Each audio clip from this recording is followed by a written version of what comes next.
Welcome to Pop Culture Retro, which was recently voted the 15th best podcast by the residents of the Golden Years Retirement Community in Boca Raton, Florida. Each show, we'll revisit some of your favorite pop culture memories with insider and outsider perspectives. Now, please help me welcome your hosts, Ike Eisenmann and Jonathan Rosen. Hello and welcome to another edition of Pop Culture Retro. I'm one of your hosts, Jonathan Rosen, along with Ike Eisenmann, and today we are thrilled to welcome an Academy Award-winning actor, author of the memoir, My West Side Story, and one of the stars of that beloved movie, which many refer to as the best-loved musical of all time. Please help us welcome George Chakiris. George, thanks so much for joining us today. Hey, it's great to be here, and we can all see each other. It's great. Yes. Had a little bit of technical difficulties before we started. So Yeah. To start with, I really enjoyed your memoir. It was fascinating, so many interesting details. I want to just start with a little bit from beforehand. Your parents were Greek immigrants, and you were one of 6 children, and you moved around a lot, including briefly here in Florida, where we are. Yes. Yes. I read that you always had a love of dance. Was that something that was big in your family? Did your parents encourage that? Well, I have 4 sisters, and one of my sisters loved that. You remember, kids, what do we know? We didn't know anything, but we just loved dancing, and we used to dance around together in the living room. So my sister Catherine and I got professional, so to speak, and but even though she married when she was 18, she always a dancer. She was a ballroom dancer and won lots of competitions, so she kept in dancing as well. Oh, that's great. Who were some of your favorites to watch? Oh wow, gosh. Well, I liked all movies, but I especially loved movie musicals, and Betty Grable. What can I say, Betty? Especially, and I think her best movie was Meet Me After the Show. It was a great script. It was wonderful numbers by Jack Cole.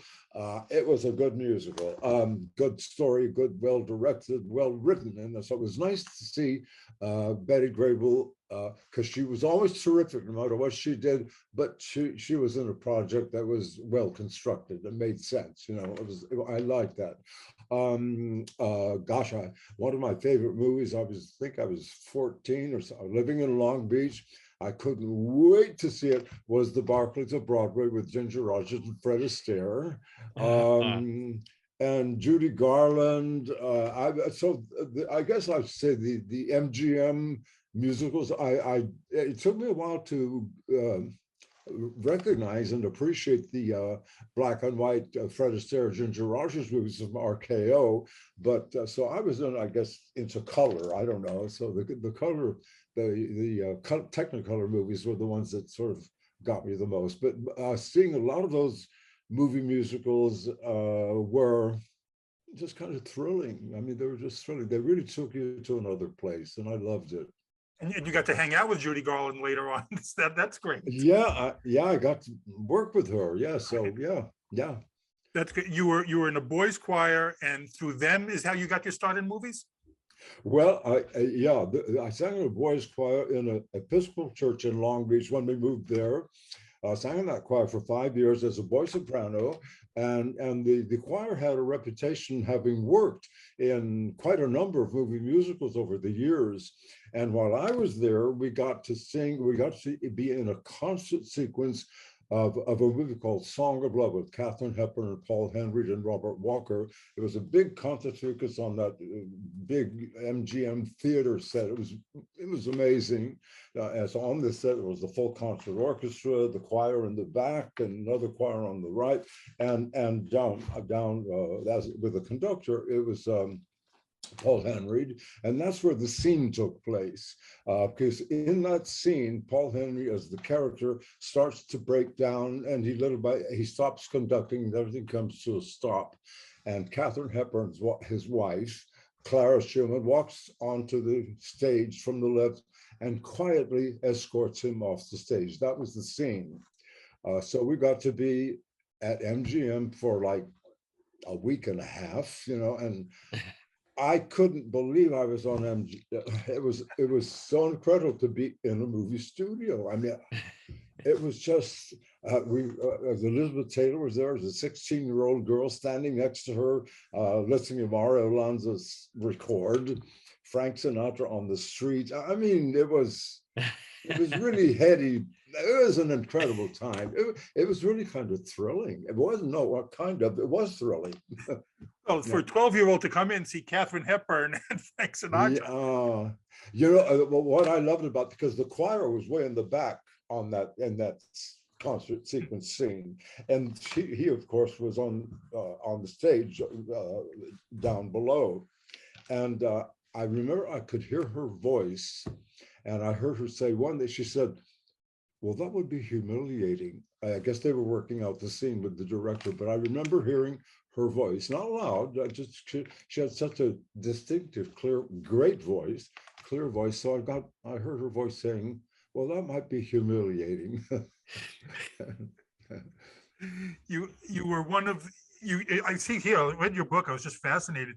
You made other movies with some of the giants in Hollywood, Heston, Ethel Merman, Gene Kelly, but you also appeared as one of the dancers in Diamonds Are a Girl Best Friends with Marilyn Monroe and Gentlemen Prefer Blondes. What stories can you tell us about that experience? Oh, well, I'll tell you, in retrospect, you think about that. Things I noticed about her. First of all, she was very quiet, and she was very concentrated on her work.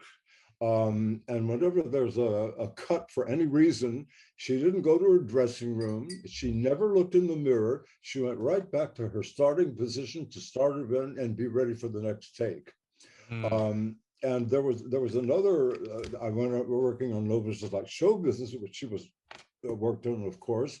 One day at the end of a rehearsal day, about 5 o'clock in the afternoon, they invited the dancers too. So we got to be there, little glass of wine, something.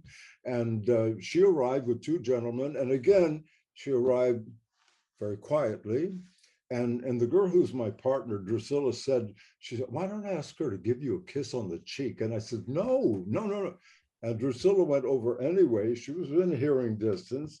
And Drusilla said, would you give that boy a kiss on the cheek? And Marilyn Monroe just very quietly looked in my direction, very quietly said, but I don't know him. So, and I have one other Marilyn Monroe story for if we have time. Sure. On notices like show business, the Heat Wave number, Robert Alton was the choreographer, all the numbers, because he was an extraordinarily famous choreographer in the theater and all of that. So he was contracted to do all the numbers in that film. And Marilyn Monroe wanted Jack Cole to do the Heat Wave number. And Robert Alton knew that. So what he did was he staged a Heat Wave number for her so that she could look at it and see it. And Joan Bailey was his female assistant, so he staged the number on Joan. And there were 4 guys in the back, so I got to be one of the 4 guys in that thing. And so we rehearsed that up to about 4 weeks. It took him to create the number for her. And she came in, and I'm going to say it again, and she came in quietly. She was quiet. She came in quietly, very politely, and she sat down, she looked at the number, and we did the number for her, and I couldn't hear what they were saying, but I assume she said, well, thank you very much, or something like that, and then left quietly, and Jack Cole did the number. So she got her way. I don't like saying it that way. She did the right thing, because he was the right man for that number, and for her more than anybody else. And she knew that, and she loved Jack Cole. So again, I went 3 times, every time I saw her, and she was always professional and quiet. It was quiet. She didn't draw attention to herself. Yeah. Well, one of the things I just absolutely love this part of your book was that you were a dancer with Rosemary Clooney in White Christmas, and you got fan letters just from being one of the dancers. Yeah.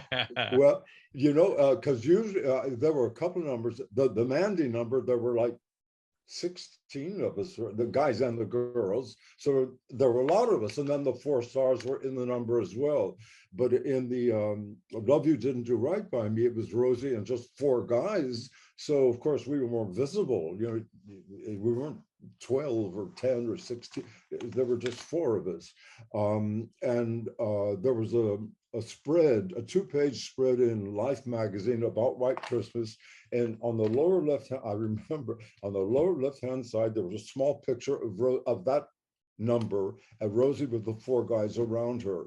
And it turned out girls were clipping out that picture, and some girls drew diagrams just on paper with they were trying to find who I was, and Robert Emmett Dolan, who was the producer of White Christmas. After White Christmas, I was working on a movie called The Girl Rush with Rosalind Russell and Fernando Lamas, same choreographer, Robert Alton. And one day, and Robert Emmett Dolan was the producer on that film as well. And one day he came to rehearsal and he had a bunch of letters in his hand. And he went to Robert Alton and he said, based on these letters, he thought, I think we should test this boy. And they did. So I got to do a screen test.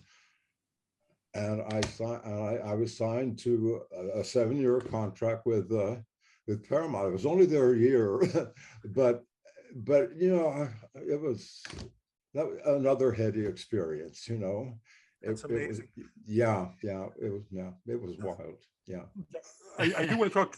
So we'll talk about West Side Story. I found it fascinating in your book that there were other versions of the story that were originally considered before it got to this one. There was an East Side Story with a Jewish gang and a Catholic gang.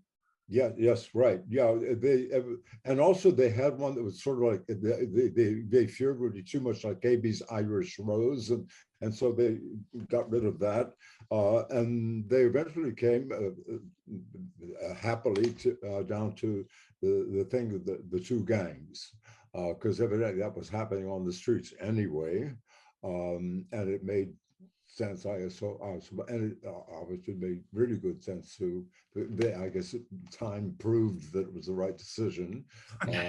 Yeah, certainly. And I'll tell you what, the men who created West Side Story, Jerry Robbins, Arthur Lawrence wrote the script, Stephen Sondheim wrote the lyrics, and of course Leonard Bernstein wrote the music. It took them a long time to create this piece from the ground up. They had no references of any kind. Everything was their creation, and they made it happen. And then, of course, it opened in New York in the theater in 1957 with Chita Rivera playing Anita, and Chita Rivera was fantastic. And when I did the London company, I played Riff in the London company, and Chita was back at work then because she took a break to have her daughter Lisa. But anyway, so Chita was in the London company and took London by. I'm not kidding. She really took London by storm. They just, first of all, they went nuts over the piece. They'd never seen anything like it.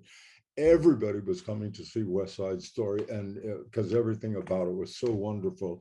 But I'll tell you, one of the things that was really wonderful about it was her. Her performance was just kind of staggering. She was the same age as everybody else, but somehow she was ahead of everybody else. Everybody else was good, but she was more than that, and always has been. And by the way, we rehearsed in New York for the London company, and then it was time to we opened the Opera House in Manchester. So we were all on a charter plane, all of us together. Hal Prince, Jerry Robbins, Arthur Lawrence, Stephen Sondheim. The only person who was not on that plane was Leonard Bernstein, but we were all on that plane together. And I don't know, there's something kind of incredible to me about that. We did get to meet Leonard Bernstein later. He came to see the show with his wife, so we greeted him like royalty, which he is, with his wife, semicircle at the end of the show on stage. So we did get to meet him, but I love the fact that we were all on that plane together, and we, you know, Some titans of the industry all in one place. If you could briefly tell us a little bit about your relationships with each one, with Sondheim, Robbins, Bernstein, and Arthur Lawrence. Well, I never got to work with Bernstein. Arthur Lawrence was there during a lot of the rehearsal. And, you know, I guess you probably heard that Jerry was a difficult man. I never found him to be a difficult man ever in rehearsal for the show in London or on the movie. I'll say this, Jerry was a perfectionist, of course, but he was a perfectionist with himself first. And if you're a perfectionist with yourself first, it's harder on you. You make it hard. You don't make it harder on yourself. It just is harder on you because you're such a perfectionist. Your standards for yourself are so high. So Jerry directed. Arthur took over a couple of days of rehearsal just to give everybody a rest. And Stephen Sondheim was there. I don't remember much interplay with Stephen in the process. And Hal Prince, of course, was there because he was the producer. And I later did the National Company of Company, a Stephen Sondheim show that Hal Prince directed. And that's what, on working on that, I got to work with Stephen Sondheim. Because Bob, the character I played, Bobby, I was a singer in that show because you can't do that show if you're not a singer. So that was a really great. So Hal was really interesting to work with. You know, he was, but Stephen was. I think Stephen, and I think you see it in all his interviews. I've watched a lot of his interviews recently, and I really like this man. He's basically very kind. He's incredibly articulate, and he can talk about anything and explain it and make us understand what he's saying because he's so articulate.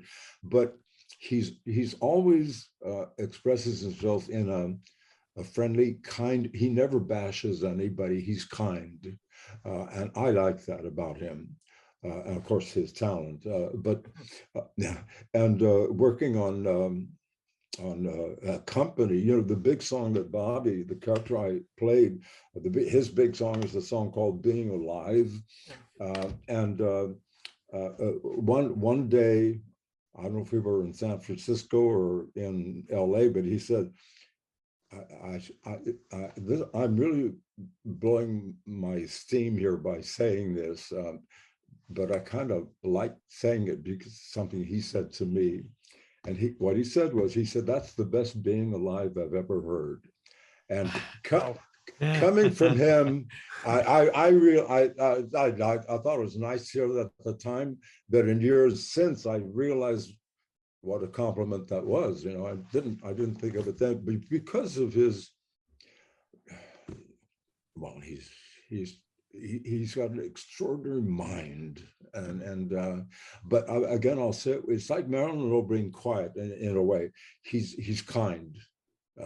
Stephen is a nice man, and he doesn't express himself and talk about people, scenes, people working. He never does it in any negative or friendly. He finds a way to make his point, and he always makes his point, but in a kind way. And I really love that.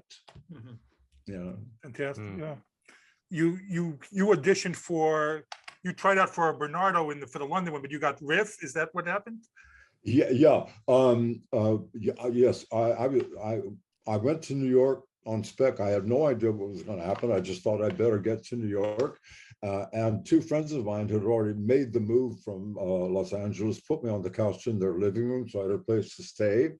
And they also, and one of them worked with Roger L. Stevens, big producer. And so these two girls knew everything that was going on in New York. And they knew that auditions were being held to possible replacements for the theater company. that was playing at the Winter Garden Theater, and they were going to be forming a London company. So they told me to go to the stage door of the Alvin Theater and ask for Ruth Mitchell, who was the stage manager. Years later, she was Hal Prince's associate producer, but in this, she was the stage manager. So I went to the Winter Garden Theater. At the end of the day, the show was almost over, and I went to the stage door. And the first person I saw was a guy called Howard Jeffrey, who had been a student at the American School of Dance, where I had studied in Hollywood. And so it was like, Howie, we saw each other and greeted each other as friends, and then he introduced me to Ruth Mitchell. And when she looked at me and she said, I think you should read for Bernardo. So she gave me a script. And she set up a time and all of that. And my first audition for Jerry, he was rehearsing Ballets USA at the Alvin Theater. So during his lunch break, I went in to read for him, and I was told to read the role of Bernardo. So I read the role of Bernardo, and then he asked me to look at the role of Riff, take 20 minutes to go back on the wings and look at Riff. And so I did that. And then he asked me to sing Cool. And in the theater version, Cool is sung by Riff. So they gave me the sheet music. I took a week or so to work with the pianists and so on. And I came back and auditioned again. I don't know if I did the scene, but I sang Cool. And then I started not to hear anything. And on my birthday, September 16, 1958, I got a call from Ruth Mitchell, and she said, we liked your audition. Anyway, she said, you have the role of Riff in the London company. And on the same day, I had 7 checks from my California unemployment, $35 each. So it was a great birthday. Yeah. And then rehearsal started. And the first day of rehearsal, and Jerry lined everybody up first before, and he said, we've got 3 weeks to do this. I didn't know that 3 weeks was a short time, but it was. Oh, sounds like it. So and literally the first day of rehearsal, I thought I was learning. I was too slow, and I got scared. I thought, well, they'll fire me, but I managed to, I guess, work fast enough. But anyway, after 3 weeks, we were all on the plane to the Opera House in Manchester, and it was great. Oh, wow. Such a great time. So the show runs for around a year for you, and when talk of a movie starts. And it's not often that performers from the show get cast in movies. What's going through your mind at that time? Well, honestly, nothing. None of us ever. We heard about the movie because kids would get things from home and put them on the bulletin board, And the 2 names we heard, star names, were Elvis Presley and Elizabeth Taylor. Wow. And so you never. Okay, they're using. You don't even begin to dream that you might be part of it. It's not. You don't think of it. And then one day, 5 of us in the London company got letters from United Artists saying that they'd like to test us. And my letter asked me to do a scene as Riff and a scene as Bernardo. And Ken Leroy, the original Bernardo, was in the London company, and he tested as well. And 3 of the other people, I can't remember their characters' names right now, but there were 5 of us who were driven to Elstree Studios outside London to do our tests. And I'll tell you what, that was amazing, because we were not only in a movie studio, we were on a sound stage, and we were being photographed. I mean, it was like, But the thing is, we took it all seriously. It was work, of course, and to try to do our best on that day. And at the end of the day, we'd all done our tests, and so and it was time to go back and into show for the performance that night. So we get to theater and go into the show, and then the weeks start to go by. And we pass each other in the hallways. Have you heard anything? Nobody's heard anything after 5 or 6 weeks. So we thought, well, that's that, you know. And then one day before the show, I got a call for Jerry Robbins called, and he said, "We liked your test, but we'd like to test you further. Could you get a leave of absence to come to Los Angeles for a week?" So. And of course, the company let me do that. So I flew to Los Angeles just for that week. I got to see my parents. I hadn't seen them for a year and a half. And I met Bob Wise for the first time. And so on the Thursday of that week, I did a test directed by Jerry with a wonderful girl whose name is Barbara Luna. And she was very confident. She was so good. And I thought she's probably a hot contender for the role of Anita. Anyway, so did the test on the Thursday.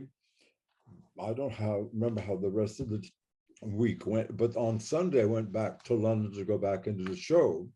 So, and by the way, it was always great to get back on stage, no matter how long we were gone. It's really, it was wonderful. And so again, the weeks start to go by, and I start to think the same thing. Well, that's that, you know. And Bob Wise did a really nice thing. He sent me a letter. He didn't have to, but that's why I say, and he was a nice man. He absolutely. And the letter basically said, "We're sorry we haven't let you know anything yet, but we feel we have to cast the role of Maria before we cast her brother." So that made sense to me. And I had become a huge tennis fan at Wimbledon while watching tennis. That was great. And it was a Friday afternoon. I was at tennis with at Wimbledon with some friends. At about 4 o'clock in the afternoon, something like that, I got. It sounds corny to say, but I got an urge. I thought I want to get to the theater. It was too early for the show, but so I left my friends and got to the theater, and there was a telegram waiting for me telling me I had the role of Bernardo in the film. So yeah, so some psychic sense was telling me. Wow. And then I was supposed to get a 10-week leave of absence for the movie, and I was on the movie for over 8 months. You know. Wow. Yeah, and then after the movie, I went back into the show in London again, and again it was just so thrilling to be back on the stage again. It was such a great time. It was such a lucky time, and it was amazing. It was beautiful. It was beautiful. So it's supposed to take 8 weeks, and it took 10, 10 weeks, and it took 8 months. So what happened there that it took so long? Well, first of all, everything was rehearsed like a theater production before filming ever began. Everything was rehearsed. Every song, every scene, and I suppose they had already scouted locations in New York, so they knew where each section would be filmed in New York. And the stage, the rehearsal stage was taped like a theater. So you knew boundaries of the set and so on, like a theater production. But I don't remember how long rehearsals took. Some months.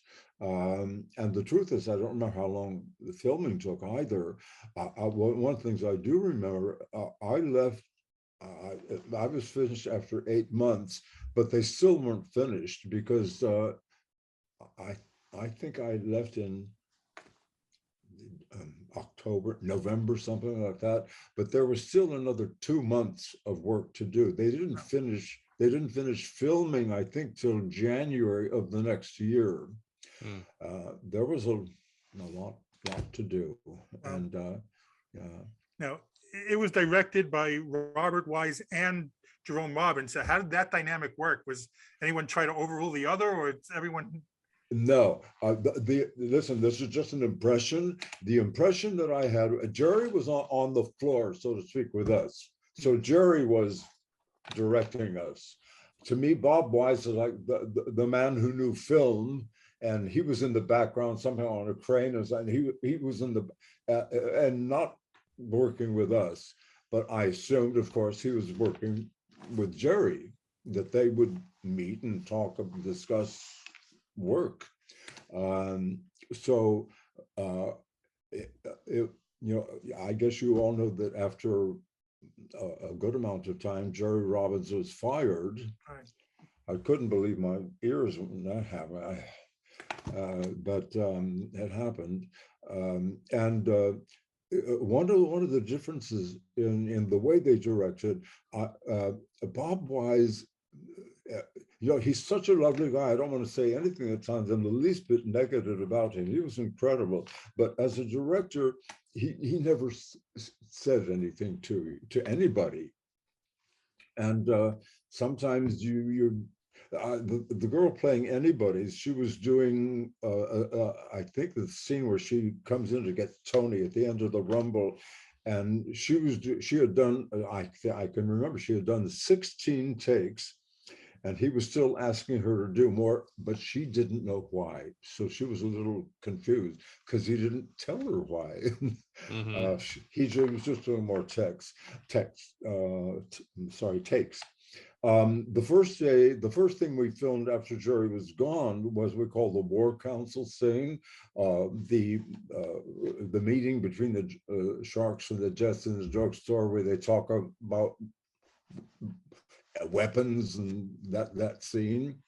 It's a great scene.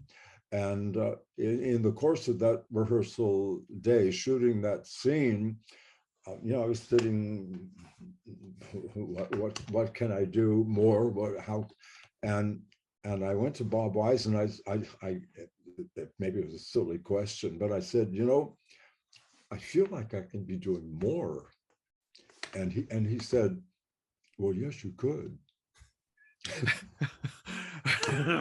That's what he said. Oh my but gosh. I learned later, because first of all, to be fair to Bob, everything had been rehearsed. Everything had been rehearsed. So we were all supposed to know we were doing. We didn't need to ask a question, really, but sometimes you do.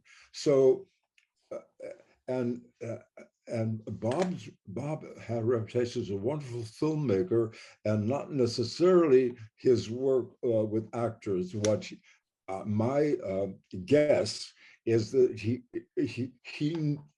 knew the actors he was working with, and he was working with those actresses. He knew they could do what he wanted without having to overdo it, because he was. And one of the things about Bob was he didn't have a particular style. He made different kinds of films, but listen, he was darling. He was loved. The American Film Institute had a dinner for him one afternoon, and we were all there, and everybody had to get up from their table and say something nice about Bob. And it almost got boring, because that's all. It was an afternoon of everybody saying nice things about Bob, and that was all correct. That was all. He was great. He was, but Jerry, to me, this is what I have thought. The heart and soul of that piece is the score, the Leonard Bernstein score, and Jerry Robbins' work and direction. That's the heart and soul of that piece. Because when Jerry was around, he never yelled, he never raised his voice, never did any of that. There was a really quiet, I'll say, intensity, to him. One day during the filming the prologue, one day between takes, I found myself standing next to Jerry, and I didn't know what to say. I didn't know what to say to him, and he didn't know what to say to me either. So he was shy. He was quiet too, because I was so glad when we were called back to work, because it broke the silence, but when I was rehearsing for the role of Riff in the London Theatre, rehearsing the scene with Tony and Riff, where Riff is asking Tony to please come to the gym. And at one point, Jerry said quietly, he said, "Why do you think he's called Riff?" Well, I thought it was a great question. And it took me a long time to think of, well, maybe, but I had no answer at the time. But my point is, in telling that story, it was important to him that everybody's mind was engaged and bringing something to the table, and not just wait to be told. And by the way, that piece kind of inspires that kind of activity. Everybody's so drawn to the piece and so in love with it and what they're doing. That's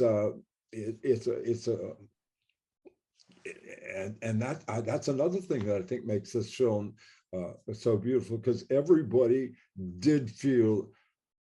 Talk about the word passion. Everybody was passionate. Everybody was passionate about what they were doing, of course, it's important. I guess any piece relies on passion of some kind and somewhere, somehow, but it was a steady diet of that. And I remember, we'd start the day with coffee, and then have a ballet bar to warm up. And after the ballet bar, for the days of rehearsal, Jerry would arrive quietly, like Marilyn, quietly. But the minute he was there, something in us knew, okay, we spruced up and tensed up probably too, because it was time to work. It was time to work, and we were working. Robbins didn't like this. Robbins didn't like the Sharks and the Jets fraternizing together. Well, I'll tell you, the very first day of rehearsal for the London company in New York, when he sat us in this semicircle and he said, "We've only got 3 weeks to do this." One of the things he also said was, "I want the Sharks to stay over there. I want the Jets to stay over there. I don't want you socializing during breaks, after dinner, after rehearsal." And it was a smart thing to do. It was the beginning of his direction, because he had to establish the differences between the two gangs and the tension that exists between them, because that has to be there. And I always thought that that's why he did that, because it helped him direct, and it helped the kids get into what they were going to have to do as performers. Now in your memoir, and I've read it before the memoir too, that Richard Beymer and Natalie Wood didn't speak to each other at all. I know. I hate, listen, I didn't see that, but you hear it, and I love Natalie Wood. I hate to say anything remotely negative about her, because she's so darling and such a pro and so talented. And she's 23, for God's sake. She was wow, she was wonderful. She was just wonderful. But the story was, and again, I didn't see. These are things you hear. So I'm going to preface me saying it now. It's just stuff you hear. And that she wanted someone else to play Tony, and I never knew if it was Richard Beymer or Warren Beatty, or her husband, or Bob Wagner. But she wanted someone else. I think she actually played sick for a couple of days, and that didn't work. So so Richard Beymer stayed, and they, most of their scenes, most of Richard's scenes is the two of them together. Most of their scenes, and evidently we heard she didn't speak to him, and he was too shy to know how to speak to her. Later, I met him at the gym years later, and he said, "Oh, I could have spoken to her. I don't know why I didn't, but that's just how it went down." And I've often thought how here a couple of times, even for some of the people working on the piece, I've heard people say that they felt Richard Beamer was miscast. He wasn't a treated enough guy. And I disagree with that because I think people don't stop to consider the working circumstances for him. He was alone. He was alone. Jerry was gone. Bob Wise didn't say anything. Natalie Wood wasn't speaking to him. He was calling Sandy Meisner on the phone at night to get help. That's how this guy was working on his part in this movie. And he's one of the nicest guys in the world, and I think he's terrific. I think he's just terrific. I know Ike had a question regarding the production of the movie. We both watched it again this past weekend, and I mean, it was just phenomenal. I mean, still, I can't believe it's 60 years. Yeah. Well, no, yeah, very much. You kind of covered it automatically, because watching the film, it's mind-boggling to me how these amazing routines get worked out. And my curiosity was the entire film worked out, or did you work on it scene by scene by scene and then shoot it? But I think you kind of covered that already. It's no wonder to me that it took 8 months to shoot, for goodness sakes. I mean, but how much of was the choreography all very fresh for the movie as opposed to the theater productions? Because I know you're dealing with a completely different medium and much more room and space that you can work in a film. But how much was, I know it had to be inspired, but how much was pulled, or was it all just fresh? You just started over? A lot of the choreographer in Cool was the same choreographer that was done on the stage, but it was a longer number, so there was more. Jerry had to create more steps, if you like, for Cool.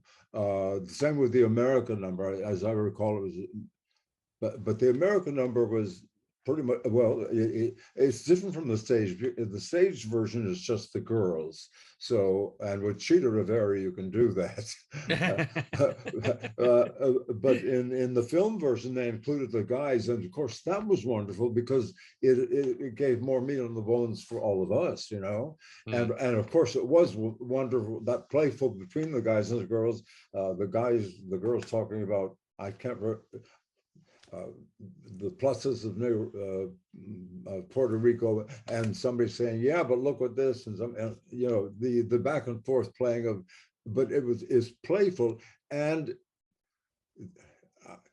there, to me, I with things that have gone on recently, I still don't understand or see anywhere in that production of West Side Story that the Puerto Ricans were not treated fairly. I have never seen it, and I don't think it's there. I think they are treated fair, but so it's not politicized, and some of it has gotten politicized now, and I think that's a waste. Yeah, so there's a beautiful sequence of Natalie on the roof by herself in a lovely blue dress where she's dreaming about Tony, and Jerry stays this wonderful.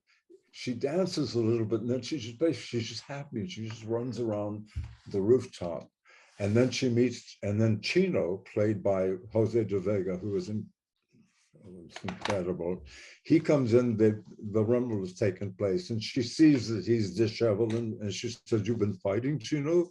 And then he tries to explain to her calmly what happened, and then he's telling her, And she says, Tony, what happened to Tony? And then he pauses, and I'm leading up to this because I think this moment is one of the most powerful moments in the film.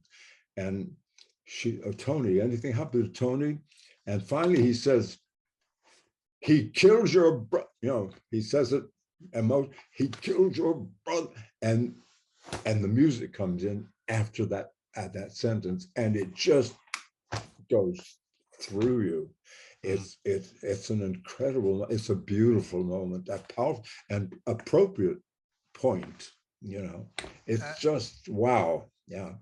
You were so phenomenal in the movie. I watched it again, like I said, and you're drawn to your performance a lot in there, and you get nominated for the best. You're up against Montgomery Clift, Jackie Gleason, Peter Falk, and George C. Scott. I mean, wow. I mean, what's going through your mind when Shirley Jones reads your name? Oh boy, well, I'll nothing. I was just. It was such an awesome evening. I didn't fully recognize what was going on. I'm just in a happy space, and it feels nice. And Rita and I attended together. She was funny, and it was a beautiful evening, and for different. Well, of course, because we both got lucky. My category came up first, and then because we attended together, and then her category came up, and so, I mean, what a night! What a night! What a night! It was. I mean, you just said basically thank you. For me, they would have had to play me off the stage because I would have been talking. Yeah, I think Rita's speech is even shorter than mine. Yeah. A lot of people say that when they're filming something that they don't recognize. We've had a lot of celebrities on saying that they didn't realize when they were filming that it was going to be special. In your book, you knew right away that this was going to be a special movie. Did I? Okay. Well, I probably thought that, and I was able to say that in retrospect. Okay. I wouldn't have been able to say it while we were working on it. But and by the way, when we were working, when we were, I remember when we were doing the dance hall. The word was out around town, and people were coming to visit the set. And I remember Angie Dickinson came one day. She had been working on Rio Bravo, so she was in that costume, looking amazing with the most beautiful legs you've ever seen. But my point is, people were coming to see what these kids were doing, And one day, during a break, we were standing out in the alleyway, and there were two gentlemen then. I heard them talking, and one of them said, we don't know if we'll have a commercial success, but we feel we might have an artistic success. So that was the general feeling, I guess, from the, I remember what they said, because that kind of explains, but everybody on that lot was taking part in West Side Story in some way. Everybody was engaged, everybody knew about it, heard about it, loved it, and it was just pervasive. It just, everybody was engaged. How often do you go back and watch it, and what comes to your mind when you do? Well, the thing that always, sometimes I think, well, I'm not going to sit. I'll leave after the first 5 minutes, and I end up staying because I'm engaged, so I keep watching it. And I'll tell you what, the last scene with Natalie just gets me every time, and it's a beautiful, beautiful scene, and she's so lovely in it. But the great thing about, one of the great things about this piece is you are moved. As an audience, you do feel it, and I think that's one of the things that makes people react the way they do, because our feelings are engaged as we're participants in a way. And but I'm always glad that I stay to see it because and so much happens that, like Chino and coming in when Natalie's on the roof and scenes like that. Cool is such an amazing number. Cool is just mind-boggling. I mean, the scene that precedes it, the number itself, and the scene that follows it. I mean, it's all of a piece, and it doesn't get better, I guess. But the last scene with Natalie it's so perfectly thought out and directed and played by Natalie as well. Did you get out for the premiere of the remake? Well, I was invited to a premiere, but I wasn't able to get there. The one in New York, I think, in November. I think it was November 29th, but I didn't. So I haven't seen it yet. You haven't seen it yet? Wow. Yeah. Oh, no. My goodness. I'll get there, but you have to tell us your thoughts about it. Did they approach you at all to be a cameo at all, or no? No. Yes. Everyone's recently a couple. I think that would have been a mistake. It would just be a distraction. Why would you want somebody? It wouldn't make sense, for Rita to be there playing a new character does make sense, but for me to wander through the background or something, what for,